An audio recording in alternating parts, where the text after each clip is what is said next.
Okay, got one more of these in me. Alright, let's do this one last time.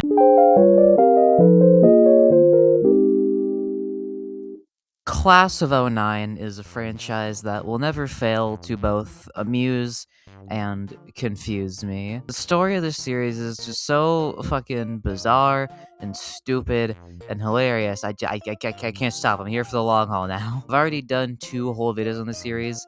Don't watch them though. They're not very good. My ideas are too smart for SBN. That's why I'm not on the writing team. Do I look like I need your power? Ooh, Anyways, yeah, one sick should bird. Now you nothing fucking happens own them after that until the 16-year-old very Katie. But anyways, I just feel like it's been long enough to justify one more video, although this will probably be the last one, unless something else just actually insane happens. But the main thing that motivated me to make this was actually the most recent entry of the series, fucking Puzzle Showdown, because it's just such a bizarre, strange little game to me. How do you go from like edgy visual novel series with an anime in production to Candy Crush clone in the span of like 5 years? It's just so interesting to me to see a franchise its modern state is like recovering from a suicide attempt. So you know what? For one last time, let's take a little look into the actively rotting carcass of this shitty little anime game. We'll give a little like mini Cliff Notes summary recap of the series up until now, although there are much better videos about that and just much better Class 19 videos in general. So if you want a more like detailed summary, go watch one of them. But essentially, in 2021, Soul Brother Number 3, or SBN3 for short, renowned creator of this. Do you guys have family members that try to fuck you, like a lot of them?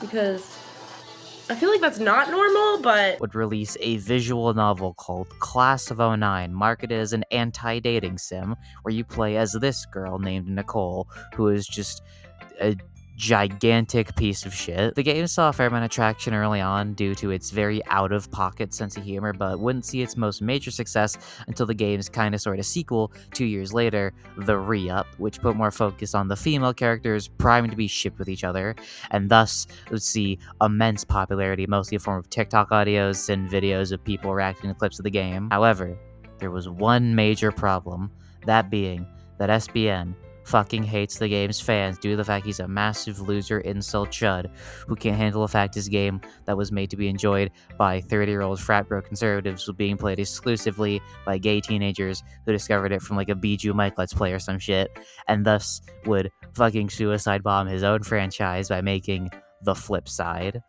which is the finale to the visual novel trilogy, and also the worst game ever, I think, with a pinch of parental abuse, a dash of fetish content, all wrapped in the shortest game in the series.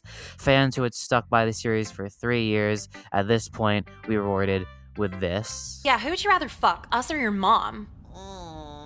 Tough choice. Why is that a tough choice? Feedme.com is a mommy play board and... Ugh. We paid ignore $9 Hey, for this? I'm not gonna do like some huge think piece on why Flipside is bad, you already know, but I think it's kind of interesting how what happens in this game isn't even really all that far off from anything in the previous entries.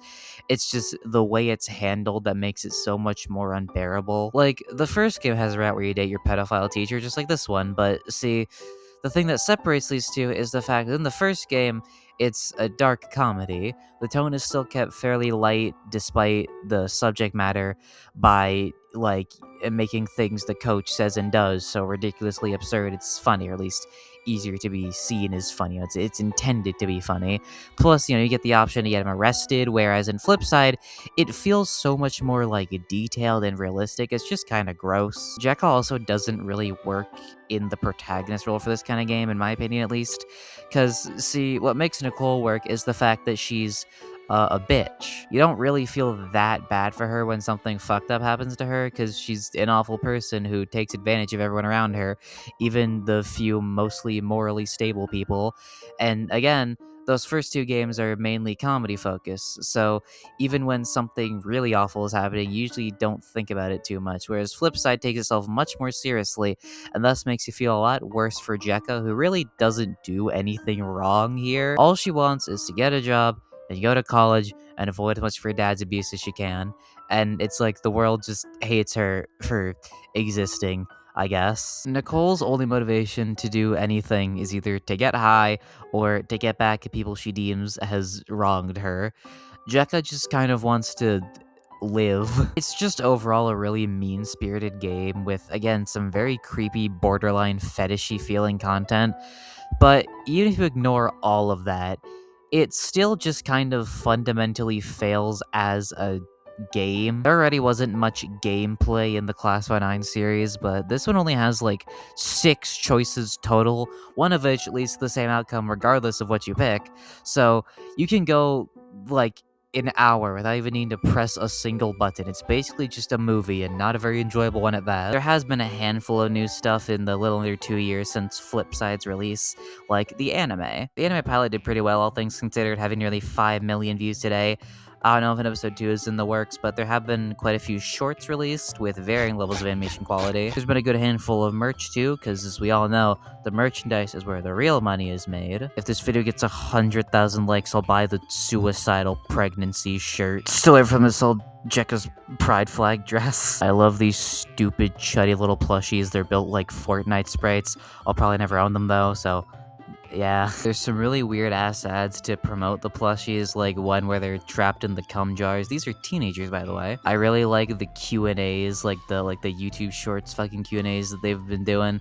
They're pretty good. They're pretty funny. Sir Unknown 18 asks, "Bust my buffers, Nicole. Will you ever become a better person? With behavior and attitude like that, you'll become just as bad as a dirty diesel." Who the fuck are you with a Thomas the Tank Engine roleplay account? And now, after all this time, Class of 09 is finally back with a new game, the most expensive game in the series, and the first non-visual novel. Instead, this time being Bejeweled, I guess. What the hell is a Class of 09 puzzle showdown, dude?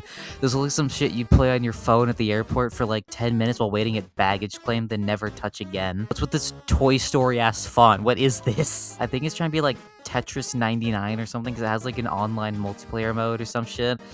But, like, does this guy actually think there's gonna be people playing fucking Class of 09 Puzzle Showdown consistently, like, 2 months from now even? But you know what, I'll give it the benefit of the doubt. Maybe it's actually a really fun puzzle game with very intuitive controls and a good story. You know what, let's give it a try. But it's on. Who cares? We paid $20 for this? Seeing this was, like, really the final nail in the coffin for me, at least to know, like, yeah, this series is dead. Obviously, it'll always have some level of popularity from its previous entries, but, like, you can just tell how over it SBN is. I thought one of the appeals of the series that was, like, realistic or whatever, but this game follows the phones of everyone in the city getting hacked by a guy unironically named The Puzzler. Yeah, that's very accurate to the 2009 suburban experience. I really do not get the thought process of this. Does SBN really think that there's a large overlap between Class of 09 fans and fucking Tetris 99 players? It's like either super bussy Nicholas III thinks this game is genuinely the next fucking evolution in puzzle games or some shit, and it's fantastic and everyone's gonna love it, or he made the most simplistic type of game ever next to visual novels to cash in and squeeze whatever die-hard fans there are left for whatever he can get from them, and I'm more inclined to believe that second option. I mean, I guess credit where it's due. I do like that we got a game that gives more focus on some of the side characters. Like, you can play as Emily in this game. I fucking love Emily. Too bad I don't love this game. I think, honestly, this series needs to get some new material more than anything. Like, the pedophile teacher stereotype is only funny for so long, man, okay? Oh yeah, this game also features the very first black man in the series, who's this guy. He's voiced by SBN, by the way. Honestly, I think it's just more sad than anything else to see how the series has fallen from... Okay, maybe grace isn't the right word, but I mean, I still personally think the first 2 games are pretty solid, but... You know, also, my favorite show is South Park, unironically, so, you know, maybe take my taste with a grain of salt. But either way, seeing what was, for a time at least, a somewhat well-respected series completely shit itself twice in a row due to its creators' either ego, ineptitude, or both, is just a little depressing. Like I said, this is probably my last time talking about the series in a full-length video at least, unless something else just like really crazy happens, but like again, I doubt that. So yeah, that's about it. I don't really have anything else to say. Other than the fact that Crispin is still the best character in the whole series, fuck what anyone else has to say. That shit is gay. That shit is gay. That shit is gay. Also, I never even covered the Kelly shit in Puzzle Showdown, because fuck you, dude, I'm not doing that.